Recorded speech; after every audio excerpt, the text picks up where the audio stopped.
So hello everybody, we finally got there. So my name is Kevin and this is Christophe. We both come from Criteo, which is a French company that does advertisement retargeting. And we're part of the performance team. As such, one of our jobs is to debug production issues as they happen. And if you were there last year, we did a talk here about our methodology and mindset when debugging those issues. And we thought it would be nice to do another talk, still on debugging, but this time focusing on asynchronous scenarios, because in pretty much every application nowadays, you will find some asynchronous part. And well, if you were on the talk about asynchronous code yesterday, then you've learned that writing asynchronous code is very hard. And it turns out that it's even harder to debug. So to cover that, we prepared 2 cases that are real bugs that we had to investigate in Criteo. And we will be using them to focus on 2 aspects of asynchronous debugging, 2 types of problems that you may encounter. All of our demos are about post-mortem debugging using memory dump, but they work just as well with live processes. Yes. So Christophe, shall we get started? Yes. So the first case is a case where in our production environment, when we need to deploy a new version, our application is running as services. So the deployer application asks Windows to stop the service to install the new version. And in this case, the service refuses to stop. So how should we investigate? So we are able to connect to the server machine, and we use proc dump from sysinternals to take a memory snapshot of the faulted service. Once we took the memory snapshot, we download the memory dump file on our local machine, and we start the investigation. So we won't jump into WinDbg directly like we did last year. I know you like WinDbg, but I will show you that even with Visual Studio, you are able to get a nice view of what's going on in your application. So if we go into Visual Studio, and not this one, and we open up a memory dump, either with the file open or you drag and drop in the title bar, you can end up in this screen, and you click on the Debug with Manage Only link. And if you do that, then you will end up in a state. It's like if you were debugging with a breakpoint and the debugger was stopped at the breakpoint. Here, the breakpoint is the time when we were taking the memory dump. So at that stage, you are in the Visual Studio that you know, and you can do most of the things that you are used to when you are debugging. For example, I want to know what my threads are doing. So I'm going to the Debug, Windows, and Parallel Stack. And here, I get a view of all the stacks in my application, just a few, and I can get the call stack for each threads. So if we go into the left, we will end up into the main thread of our application, which is a service, so it's still running. And if we go to the right side, we have the call stack of the thread that is responsible for answering the stop request from the Windows Service Manager. And we can see that in this stack frame, as we go up in the stack frame, we enter the world where it's our Criteo's code. So it's where we are coding and where our code is executing, up to the point where we were calling dispose on the cluster client instance. And it should create a task because the next call was to wait synchronously on that task. So the main problem that we have now is to understand what's going on. So we see right away what is the problem with asynchronous debugging. We know that we are waiting for a task, but just with the stack traces, we have no clue what this task is blocked by. So the first thing at this point is just to check the source code. So we prepared a simplified version of our code where we kept only what is relevant to the investigation. And so it's simple enough. In dispose, we call shutdown, which is an asynchronous method. And then we wait on the task. So this is a task.wait that we were seeing in the stack trace. In shutdown, we just await cluster.stop. And if we check cluster.stop, then inside we call complete on agent, which is an action block. More on this later. And we await completion, which should be a task. And then we set some flags. So here is straightforward because we have only one await call. So we know that we have to be blocked on that task. So the next step will be to understand what is an action block and what is this completion task. Yeah. So let's start to describe what this agent is, the action block. So the notion of action block is the .NET implementation of the consumer subscriber pattern. And what it does is when you create an action block internally, it will create a target core object. And the action block will reference the target core object through the m_default target. So why am I showing you the links between the instance of objects? Is because that will be the way we will be able to navigate inside the data structure that are used to implement the asynchronous calls. So here, when you are using the action block, what you are doing, you are just posting message to the action block. So when you post a message to the action block, you call the post function. The message goes down to the target core, and the target core has a main loop in the process messages loop core. And once you get into the loop, the message is sent to the process message callback that you have defined, and so your callback can process the message. And if we take a look at the source code, when we create the action block, we pass the process message function. So the next step is, okay, we are done now, and we've seen with Kevin that we need to stop the action block. So we call complete, and when we call complete, it goes down to two things. First, it stops accepting any new message. Second, it will process all the remaining messages that were not processed before, and once all the messages are processed, then the completion source will be completed, and the corresponding task in the completion object that we are awaiting on will also get completed. Okay, so now we know what we're dealing with. So we can go to Visual Studio to inspect the state of the action block to understand why we're stuck on it. And so if you were debugging a live process, you could just click on the stack frame and then evaluate the variable around it. And it turns out that you can do exactly the same thing with the memory dump. So here, if we open Quick Watch, we can evaluate this, which should be the cluster client at this point in time. And indeed, it works. And then we can dig into the properties of the object. So we can find the cluster and then the agent. So yeah, I'm a little bit slow. Yeah, agent on top. Agent, yeah, I'm going to the agent. Okay, and now we can check its status. The first thing we see is that is completed is false and is declining permanently is true, which means that the action block isn't accepting any message at this point of time. And this seems to confirm that we called complete, but the status still hasn't changed, to completed. We also see that there are more than 400 messages in the input queue. So it confirms that we are still waiting because the action block hasn't drained all of its messages. And then if we dig further into the default target, where all the logic is happening, there is a number of outstanding operations field, which indicate the number of messages that are being currently processed by the action block. And we see that there is one being processed. So now we need to figure out what is this message and why it's taking so long to be processed. Okay, so I just want to translate in English what you explained with WinDbg. We are in this message. Okay, we are in the process message because we are processing one message. So we are interested in getting more information about what we are processing. And in fact, this is the typical kind of message. It's an asynchronous function.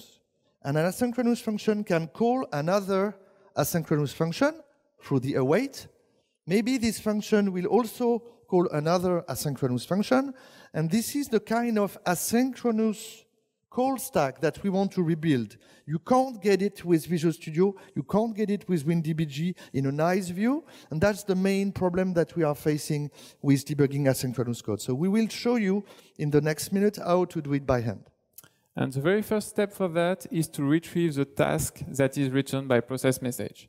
So now if you think about it, the way the action block works is it will process one message, wait for the asynchronous operation to complete, and then start to process another message, which means that somewhere, somehow, the action block is keeping track of that task, and we may be able to use that to retrieve the task. Yeah, so we need to understand what's going on, so that's why we will take a look at the process message with task implementation to figure out what's going on over there. So this is the code for the process message with task. You will see that when you don't know what's going on, it's very easy in .NET to take a look at the source code, and so that way you understand which code is modifying which kind of data structure. So here, it calls the action that we are passing, which is the process message for us. It gets back the task. The task is obviously not null. It's obviously not synchronously completed. And so we end up to this case where we need to continue the task with something. The something basically will be doing what Kevin was saying, meaning that it will remove the message from the queue of the action block. And so to be able to do that, it needs to pass to the continue with function as a state the reference to the current action block. Okay, so we know that the action block is calling continue with on our task, and we know that through the state, whatever structure is created by continue with should be keeping a reference to the action block. And it turns out that we have a way to find all the objects that are pointing to another object. So we may be able to use that to find the task. But first, we must understand how continue with work. Yeah, so continue with, again, we take a look at the source code. I try to make it a simpler version than taking a look at the actual implementation. But basically what it does, it creates a continuation task from task, and then it will return it. But before that, you need to build the glue between the action and the parameters. So it's done in the continue with core, and this function creates another object, which is a standard task continuation, and it will set a reference to this object to the m_continuation object of the task. So to make it clear, this is the actual object that will be created in the process. So see, you have the task. The task is the object returned by the asynchronous process message function. Then this task has an m_continuation object field that reference the standard task continuation. The standard task continuation references the continuation task from result task that will be returned by the continuous function. And these objects has reference back to the task through the m_antecedent field. And so when continue is returned, it will return this object. Okay, so just to understand where we are, we know that the continuation task from task, is referencing our action block through its state. And we know that the continuation task from task is also referencing the original task, the one that was returned by process message, using the antecedent field. So now we have everything we need to find the task. So unfortunately, we won't be able to do that from Visual Studio, so it's going to be time to switch to WinDbg. But first, we need to retrieve the address of the action block. So Christophe, can you do that? Yes, so I will be using Visual Studio last time, and I will show you something I think is pretty interesting. You know, when you are doing debugging with Visual Studio in a managed world, you never see any address, okay? You just see object, you click on the property, and so on. That's what we've done with the quick watch. But now I will show you that you can get the address of an object. So here I have the expression that goes to the underscore object adjoint field that we are interested in. I'm copying it, and I'm going to debug, Windows, memory, and memory. You never do that when you are doing a managed code. But here, if you paste the expression instead of passing the address, and you press Enter, ta-da! You get the address of the object. And that's nice, because this is what we need before going inside WinDbg. So to be honest, this is really the only time I've ever used Windows memory. Is a little bit young, so yeah, it could explain. So now the first thing we can do is paste this address in WinDbg and dump the object just to make sure that Christophe got the right address. Yeah, trust is key. Yeah, trust is key. And indeed, we have an action block. Okay, so now we know that the continuation task with task is referencing the action block. So we need to find all the objects that are referencing the action block. We cannot do that with SOS, so we are using another WinDbg extension, which is named SOSX, and it defines a ref command, which does exactly what we need. So if we execute it, we see that there are 4 objects that are referencing our action block, and inside we find the continuation task from task. So now we can dump the field of this task, and we should find the antecedent. And we know it points to the task that was returned by process message. Okay, it's good, but we are only halfway there. So we have the task, but we still know that process message is an async await method, and we need a way to figure out in which await call we are stuck. And for that, we will have to dig into the internals of async await. So it's going to be a little bit scary. Yeah, so this part is the most complicated part of the talk, so I would like to keep your attention there. This is a very simple asynchronous method that takes the cancellation token as parameter and return a long. The first part of the function has synchronous calls to create the stopwatch, then is doing an asynchronous call through an await, and it's asynchronously calling BBB, which is another async method. When BBB finishes, it comes back and keep on executing the synchronous code to compute the time that was elapsed during the execution of the BBB function. Easy. This is a simple code that you are writing. But behind the scene, the C# compiler will create this kind of code, okay? I make it tiny so you don't try to read it. That's not the purpose of the presentation. What you need to know is that in the process, it will create what we say it's an asynchronous state machine. And the name of the asynchronous state machine contains the name of the asynchronous method.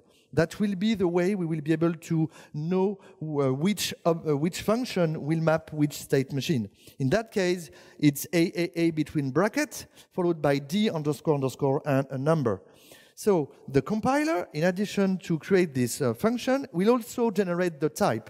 And the type will contain the parameters, the cancellation token, will keep track of the local variables, and will also implement a moveNext function. The goal of the moveNext function is to translate the nice code that you have on the left to something that is like a spaghetti code. We'll execute all the synchronous stuff, do the magic to asynchronously call an await method, comes back and continue the process, okay?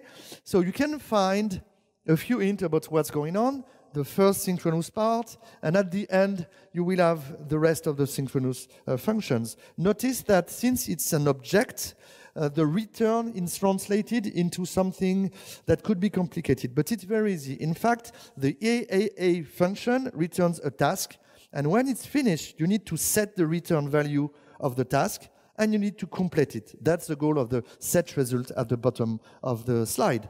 So now we are going to the magical side of this thing. Is it big enough for you? You can read what is this?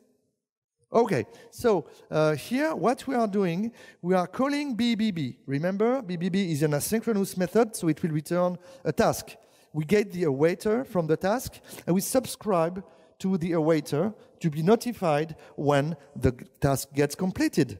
When the task gets completed, then we can keep on going back to the AAA state machine and execute the rest of the code. So these two parameters are passed to the await unsafe uncompleted method that does the glue, and I will show you what's going on at that time. But before that, you need to realize that when we are at that stage, everything is put in place so that another thread will call BBB. So the current thread that is running on AAA can return. And that's why you can't see anything in the call stack of the thread currently executing AAA, because it just returned. When you see await, in fact, it's like returning. Okay, so let's take a look at which instances gets created. You get the code on the left, and on the right, you will see the object. So when I'm calling AAA asynchronously, the state machine of AAA gets created, and it keeps track of the AAA task. Then the move next runs up to the point where BBB will be asynchronously called. Then when this code is executing, it creates the BBB state machine. Then the task for BBB gets created, and it's returned. But in between the code, the async magic function, what it does, it will create 3 objects. And so the task will be referencing the task scheduler await task continuation, that reference an action to be able to call the move next runner. And the goal of the move next runner, as its name applies, is to call move next of the AAA state machine. Remember, when BBB terminates, it's completed, it needs to come back to the execution of the move next in AAA. So there is a reference of AAA state machine inside the move next runner. So it looks complicated like that, but I'm sure some of you will know it by heart by the end of the talk. Yeah, that's the goal. Why is it important? So in our case, AAA is a process message method, and we want to know what we are awaiting at the time we took the memory dump. So we want to know what is BBB. And we see a full reference graph from BBB to AAA. Even if we don't understand what the structures do, just knowing their name is enough. And so since we have a way to browse references backward, it means that we can go from AAA and find what is BBB. Yeah. So it's time to try that in WinDbg. So if we call ref on our task, we should be able to find the state machine. So this is AAA. Okay, so that's the D __ something. Yeah. There is a slight bug in SOSX. We don't see the full type name at this point, but if we click on it, then we have the full type name, and we have the name of the asynchronous method in the name of the state machine. Remember, between the brackets, this is how we know the name of the function. So we are where we think we are. We are in the process message callback. Yeah, so this is pretty convenient when you get lost in a big memory dump, which happen very often. So now that we have the state machine, remember the blue thing, we need to call ref on it, and we should find the move next runner. Then if we follow it, we should find the action, then the task continuation, and finally, we should find what we were awaiting. All right, so now we need to check the status of this task to understand what's going on. And we see that this is 2,400 something. So can you put it in a more readable way? Yes, we can take a look at the source code and try to match the bitwise values. But we have added a function inside the grandstand of stack extension. And so you can just type TKS for task state. You pass the reference of the stack, and it's waiting for activation. Yeah, so Grandson of Strike is an extension that we developed at Criteo, and that is available freely. So what does waiting for activation means? It means that this task is associated to a promise. For instance, a task completion source, but there are many different promises, such as the async state machine and others. And the task will be completed only when the promise is completed. So the next step is to find that promise. And if you think about it, the promise absolutely has to reference the task, otherwise it won't be possible to complete it. So it means that if we call ref on our task, we should be able to find the promise. And here we see another state machine. So this means that we are awaiting an async function. And if we dump it, we can hide the type name. So here, at this point, we know that from process message, we are awaiting process full metadata. And that's how, little by little, we're going to reconstruct our asynchronous call stack. Okay, so 7 minutes just to reconstruct one step of the call stack. Yeah, 10 more to go. Once you've done it once, it would be faster. Yeah, so if we click follow on the async state machine, we should find the move next runner. Then we should find the action. Then we should find the task continuation. and we should find the task that we are waiting. So once again, we can check the status of the task. I know, faster, faster. And it is waiting for activation again. It means that there is a promise associated to the task. To find it, we use ref. And this time it's different. This time it's a task completion source. So here the things get a little less straightforward, if that's possible, because we have no way from the memory dump to know how your code is going to complete the task completion source, because this is a public promise that is used by user code. Yeah. So we need to check the source code to find how it works. But your project is maybe big, and the task completion source isn't necessarily in the process full metadata method. In fact, it's probably elsewhere. Yeah. So to know what code file to look, we first need to find what object is keeping the task completion source. And we can do that just by following the reference graph. Yeah, because it's usually the one that keeps the reference that will complete the stuff. Not so usually, always. Okay, so back. Yeah. Okay. So we see that task completion source is in a field of the pending object. The pending object is stored in a concurrent queue. Then if you follow it, the concurrent queue is in a concurrent dictionary. So we have a concurrent dictionary of concurrent queue. And everything is in the node object. So we know that we need to check the source code of the node object. Okay, so let's go to the implementation of the node. So just for information, this is the source code of the Kafka Sharp driver that is developed at Criteo and open source. And it contains fancy stuff like a concurrent dictionary of concurrent queue. Yeah, it's a very tiny piece of code. Okay, so we have the underscore pending fields of the node. That is a concurrent dictionary of concurrent queue of pending, and the pending as a reference to the task completion source. So this node, what it has another action block. And this action block is processing the message that we post on it through the process response message. Could you give a little bit of context how these two action blocks are related, Kevin? Yeah, so the way it works is the first action block push a request on the network. Then there are plenty of things that happen. Then we get a response and gets through the second action block, who does some stuff, complete the task completion source, and it unblocks the first action block. Yeah, welcome to the asynchronous world, producer, consumer, everything asynchronously. So now what we should do is trying to understand what's going on with this action block and why it's not processing the message to complete the task completion source.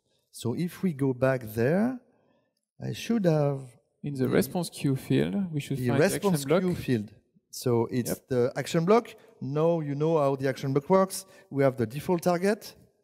And in the default target, where should we take a look? So we see that declining permanently is set to true, like the other one. It means that it's not accepting any more messages. Okay.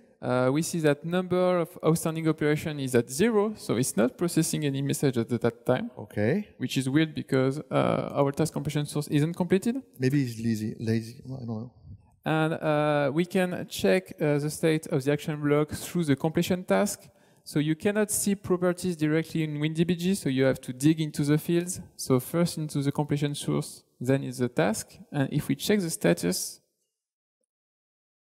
Yeah, I'm checking the status.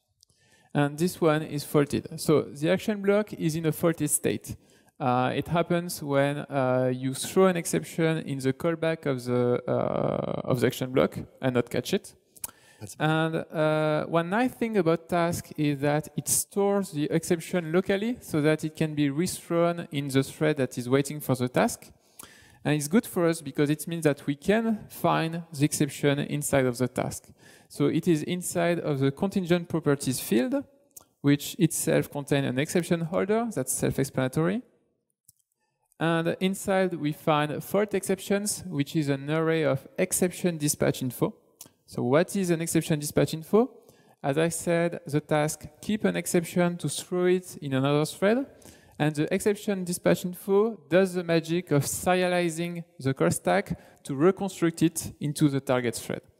And inside of it, we can find our exception if Christophe gets there. And if we dump it, Yeah, but click on it. Yeah, I have to click on it. And so it's a bit hard to understand, to read the exception that way. So there is a nice command in WinDbg that is print exception, or PE, which display the exception that way. And so we see that we have a socket exception, and from the call stack, we see that it was indeed thrown from inside of the action block.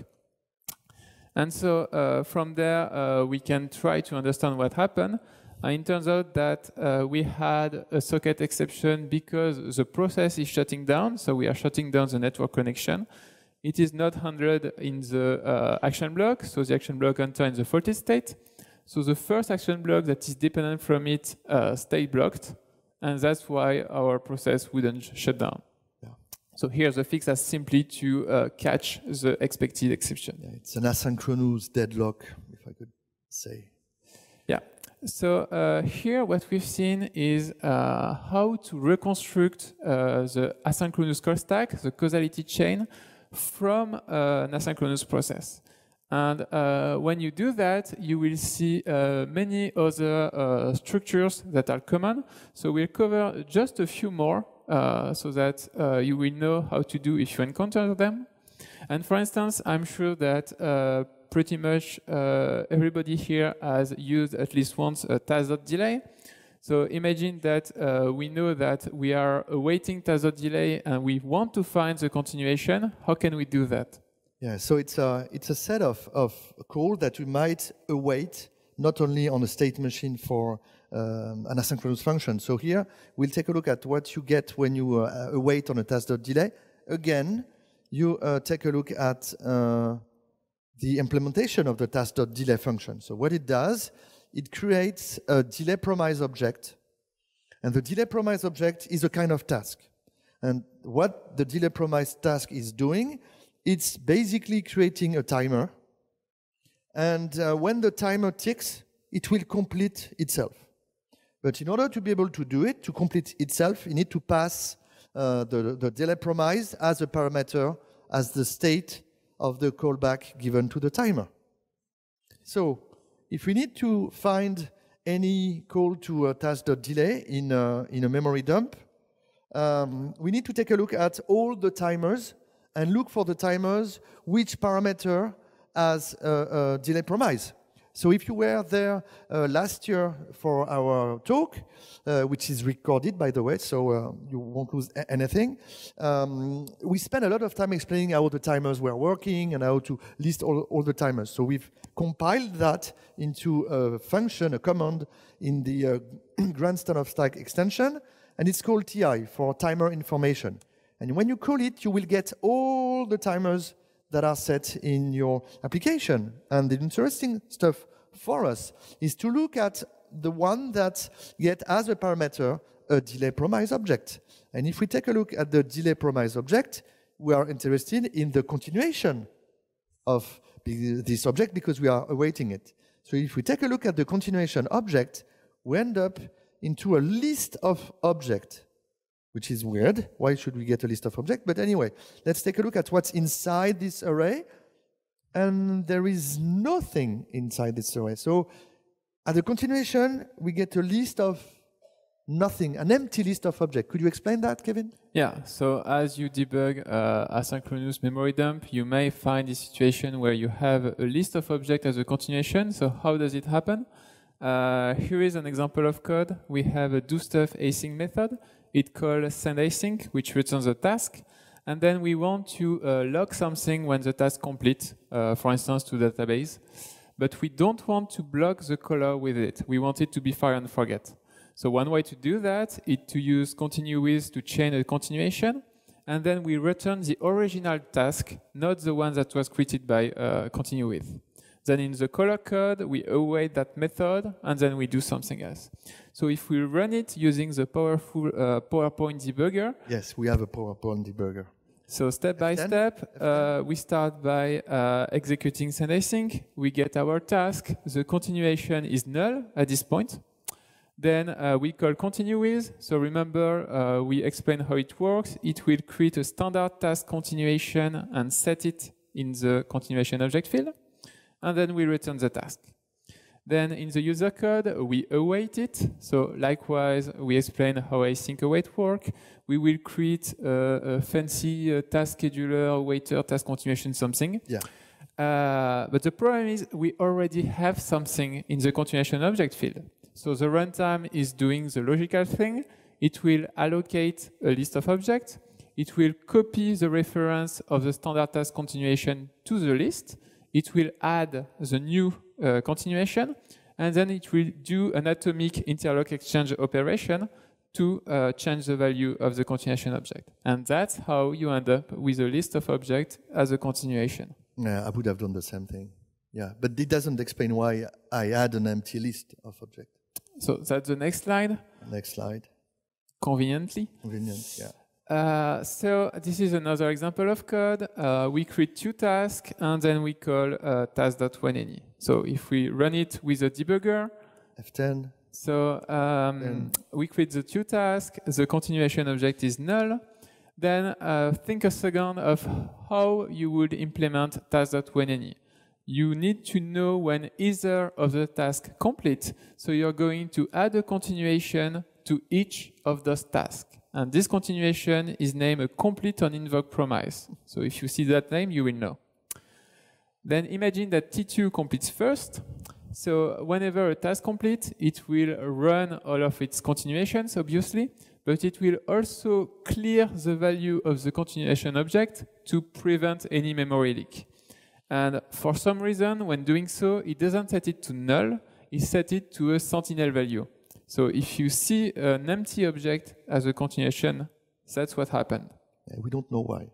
That's an implementation detail. Yeah. And at this point, task.whenAny doesn't need the continuation from T1 anymore, since we have already one completed task. So likewise, to prevent wasting memory, it will call back T1 and ask it to remove the continuation. This is a private API. We cannot use it. And when it does, to make the code more easy, they didn't do two separate cases for the case where you have one continuation or many. So it will always allocate a list of objects. And since we are removing the last continuation, that list of objects will be empty. Okay. So, so in my case, it means that in my code, I was calling whenAny with a task and a task.delay, but the task was completed first, and so that's why I got an empty list of objects. So the T2 was my task, and the T1 was okay. Yeah, it's a very common pattern to handle timeouts. Yeah, timeouts.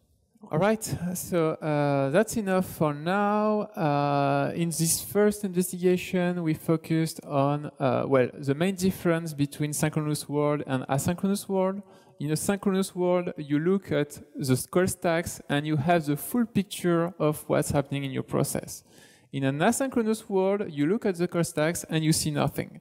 So you have to dig into the data structures to reconstruct your state, to reconstruct your causality chain, to understand what's going on.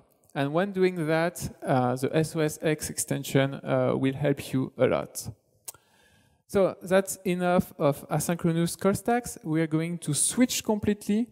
And in the new investigation, we will be a completely different kind of issues that you may encounter in an asynchronous application. Okay, so it just spoiled the end of the movie, so it won't be the same. Okay, so this time the application is running. We send requests to the application, but it doesn't process any request. It doesn't consume any CPU, but the number of threads inside the application keeps rising, and rising. So how should we start the investigation? Again, we go on the production machine. We use proc dump to take a memory snapshot of the application. We download the memory dump on the local machine, and we start the investigation with Visual Studio because we need to understand what our threads are doing. So we go into Visual Studio, and this is the, you can see on the bottom right that we have like 2,000 threads. But the interesting part is this one on the top. Among the 2,000 threads, we have 1,466 threads that have called get custom on the read-only cache that might have returned a task, and we are waiting for the task to complete. So it might be similar to the previous investigation. Yeah, so 2000 threads, just another day at Criteo. So at this point, we want to know what is the task doing, the one we're waiting on. So it's actually not that different from the previous case for now. We already know how to do that in WinDbg, but first we need to find the task, the reference to the task. And this time, we're just going to pick one thread at random in the more than 1000. Which one do you want? So let's take the 336, for instance. Okay. So we take its ID, then we launch another very powerful debugging tool that is named the Windows Calculator. Yes. And in there, we use it to convert the value to hexadecimal. It was 336? Yeah, so it's 150. 150. So let's be honest, there's probably a way to do that in WinDbg, but I don't know it. Yeah. So if we get back to WinDbg,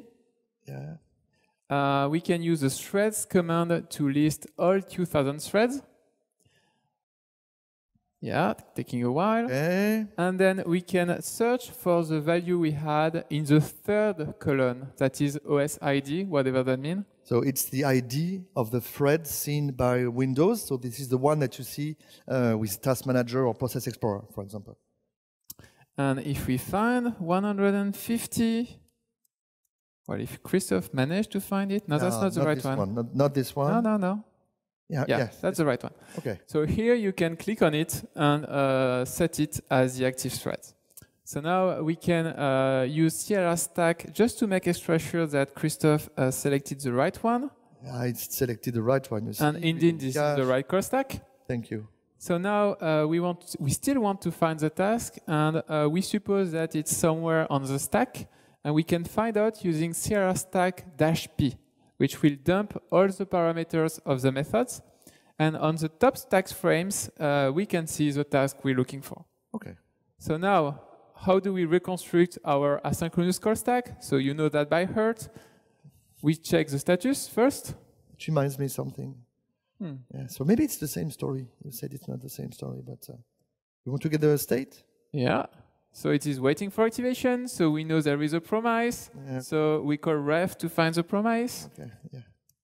And this is an async state machine, so we call ref on it to find the move next runner. And then, well, you know, we find the action. This one is slightly different because there is a custom task awaiter, but it doesn't change the fact that you have to follow all the references. It's a completely different story, nothing to do with the previous one. We have a continuation task from result task, so we use continue with at some point. Oh, standard task continuation. Yeah, already seen there somewhere. Oh, a task. And we found the task that we were awaiting. So now if we could call test status on it, this one is different. So waiting to run, what does it mean? This is a different kind of task. Those are the tasks that are created with task.run, task factory start new, or continue with. And it means that it is associated with a task scheduler, and the task scheduler has scheduled the task, but it hasn't started executing yet. So when you have that, the first thing to check is what is a task scheduler. So we see that this is a read-only cache scheduler. It really doesn't matter. It's a scheduler that we use internally at Criteo, but it works a lot like the classical thread pool task scheduler that you would find in a memory dump. Just limit the number of concurrent requests. Yeah. So now, since we know that it's using the thread pool, we are going to check in the queue of the thread pool to see if we can see our item. So we have a command for that. That's tpq for thread pool queue, still in grandson of strike. And we see that we have 8,000 items in our thread pool. That's quite a bit. And we see 44 callbacks from read-only cache scheduler. So here, things get really weird because we know that we have more than 1,000 threads waiting on task. And we know that the tasks are properly scheduled on the thread pool. And we know that the process isn't frozen because we see the thread count increasing. So Christophe, what's going on? So maybe we should take a look at how the thread pool is working. So if we take a look at a thread pool, first we need to understand what could explain this weird behavior. So let's say I have a function called process request. It's a synchronous function, and I'm creating a task. So I'm adding the task as a work item in the thread pool, the one that we've listed with the TPQ. And then in process request, I will be synchronously waiting on the task to complete. So it means that the current thread is just waiting for the task among the 1,466. So with the forthcoming animation, I've used like color code. So the R, the orange R, will be the process request that will process the request. And the C in blue will be the continuation task that will be added to the thread pool. And so the R will have to wait until C gets completed. And I just noticed that we're spoiling the end with the title of the slide. Yeah, yeah, okay. So this is the thread pool. So the thread pool is a large rectangle full of blue water. And in the blue water, you get some requests. So the thread pool starts, and it starts with 2 threads. So the 2 threads, one each take a request and start to process the request. Remember, it processes the request, and while it's processing the request, we get more requests added into the thread pool. So the code of the process request end up to the place where we create the task. So it adds the continuation task into the thread pool, and then it waits. So the thread pool realizes that he has no more threads to process more requests. So it will create more threads. The thread will pick request.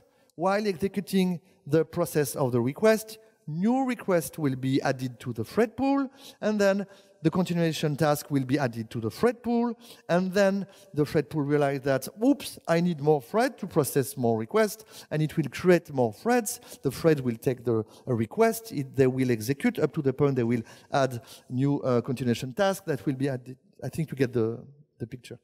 Yeah, so that would explain how you can enter into the thread pool starvation state if you wait synchronously on task and you have a very high number of requests incoming. But it turns out that your picture is incomplete. And well, actually, it's just a blatant lie. So I don't lie. I just provide high-level view of the behavior. Yeah, alternative facts.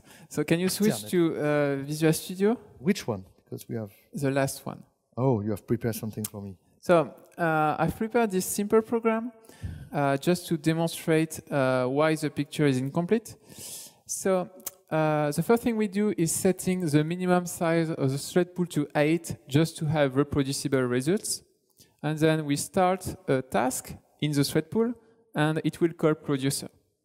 In producer, we have an infinite loop, and 5 times per second, we call the process method on the thread pool again. And in the process method, we call yet another task. Inside of it, we sleep for 1 second to simulate some work. And in process, we wait synchronously for the task, and then we display something in the console. So to take Christophe's representation, process will be the orange R, and the task in the middle will be the blue C. And you think about it, we create 5 tasks per second, and each of those will create another task that will wait for 1 second. So if you do the math, you should have about 10 tasks running at a given time. So we should need 10 threads to handle everything. Okay. So what do you think will happen, Christophe? Yeah. So if I remember, you said that the number of threads that gets created when .NET starts and it creates the thread pool, so it will create 8 threads. And you said that we need 10 threads to have a smooth processing of all the requests. So I'm guessing that at the beginning, it will struggle. So since you have added a tiny stuff to the console, we'll see like plop, plop, plop, plop, plop, plop. And then it should plop, plop, plop 5 times and plop, plop, plop 5 times. So are you confident about it? I don't like your smile, but yes, I'm pretty confident. So should I run it? Okay, maybe I should do the sound. Plop, plop, plop, plop, plop, plop, plop, plop, plop, plop, plop, plop, and then plop, plop, plop, plop, plop, plop, plop, plop, plop. Okay. Yeah, get the picture. Okay, so that was just to build your confidence. Oh, thank you very much. So now if we go back to the main and we do one little change. Here? Yeah, no. In line 15, if we change task creation none to long running, so what is going to happen, Christophe? What is long running? It's even better. So when you call start new with long running, you ask the thread pool that you are a good citizen and you know that your producer function will take a while to execute. Here it's an infinite loop. So you just say to the thread pool, okay, give me a dedicated thread that won't count for the other thread that is using for all the normal work items. And so it should be even better. I mean, it should be the same because you will have just one thread adding the work items, and the other thread will grow. Yeah, and you have one more thread available in the thread pool, so it should be better. Yes. I mean, according to your theory. I don't like your smile. Really, I don't like. So I'm not so confident that. So should I run it? Yeah. I don't like your smile. There's no escaping your fate. Yeah. Plop, plop, plop, plop, plop, plop. Okay. I see this. Okay. So if we check the number of threads for this application, I'm pretty sure what you want me to show is that the number of threads is growing. So we are entering into a thread starvation state, even though we have a tiny workload that could be absorbed by 10 threads. Okay, 0 CPU and the number of threads is growing. So how come that we are already at 50 threads and the application isn't doing anything? I'm pretty sure you have a nice explanation for that. Oh yeah. So it turns out, as I said, Christophe lied to us. So the thread pool isn't one big swimming pool. It's actually many big swimming pools. Okay. So since .NET 4, you don't have one thread pool queue. You have multiple thread pool queue. You have the global queue, and then you have one local queue per thread pool thread. And if you create task without any option, if you are on a thread pool thread, then it will be enqueued to the local queue of that thread. If you are on non-thread pool thread, since you don't have a local queue, it will go to the global queue. Now let's imagine we have two thread pool threads, and we have all those tasks enqueued. So what's going to happen? First, thread 1 isn't doing anything, so it's going to look into its local queue and take the last task, not the first one, the last one. Okay, task 5. And it starts processing it. Thread 2 isn't doing anything, so it takes the only task from its local queue, so that task 6, and start processing it. So now task 6 completes. Thread 2 is going to look into its local queue, there's nothing. So it's going to look into the global queue and takes items in a first in, first out order. Smart guy. So it starts executing it. Yeah. And then it's complete. Task 5 is taking forever. So now it's going to take task 2 from the global queue. This is not a lazy thread. That's good for us, scalability, all that stuff. Yeah. Okay, so task 2 is done. Okay. And now thread 2 is going to look into its local queue, nothing. Global queue, still nothing. So only then will it start to still work from other threads. And it will do so in a first in, first out order to avoid contention with the thread 1. Take the task 3. Yeah. Okay. Good. Good. Yeah, I'm trying to explain. And then everything processes smoothly. Smoothly and everything. So here we've demonstrated that the scheduling in the thread pool is very unfair. You cannot rely on the order in which your task is going to be executed. And it's not just a matter of race condition. This is by design. Oh. So now, Good design. Very why good. can it be a problem? So let's have a look at what was happening in our application. So remember, I changed the first call to task factory start new, and I added a long running. Well, Christophe did. Yeah. And what it changed is that producer wasn't a thread pool thread anymore. It was a dedicated thread. And so all the requests that we created went to the global queue instead of the local queue of that thread. So now when we process the work, let's say we have one thread. In the example, we had 8, but since we didn't have enough thread, it's pretty much the same thing. So thread 1 is available, nothing in its local queue, so it looks into the global queue and start executing R. Okay. In R, remember, we create a new task and we wait on it. So since we create a new task from a thread pull thread, it is enqueued to the local queue of that thread. And since we wait on it, thread 1 stops doing anything.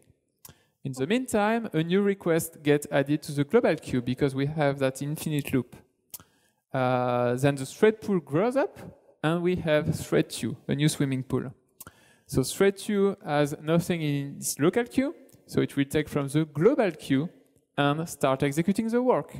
And likewise, we end up with a C in its local queue, and thread 2 stops working. I think I can see the pattern. Okay. Really? Yeah. So one more time. So we add a new request, a new thread. So it's not going to look into the local queue of thread 1 or thread 2, even though those task was created way before. No, it's going to pick the new one from the global queue. And so likewise, it will add the continuation to its local queue and wait for it. Okay. And so you see that if you have an unfortunate scheduling, you can enter a thread pool starvation state with only a very little amount of request. In fact, since the thread pool grows at about 1 thread per second, it means that you can enter into a thread pool starvation state with barely more than 1 request per second. Yeah. So, yeah, and this is especially a big problem for web application, because usually your HTTP stack is implemented in native code, which means that you will, the request will be processed from the network in a native thread outside of the thread pool. And so your request will be added to the global queue. And so you enter exactly in that scenario. Yeah, it will be a nice server processing 1 request per second. Okay. Which means that in those kind of applications, you absolutely must avoid calling task.wait in a hot path, in the path of the request. And that's what we did. So there is no miracle here. The only good solution is to stop calling task.wait.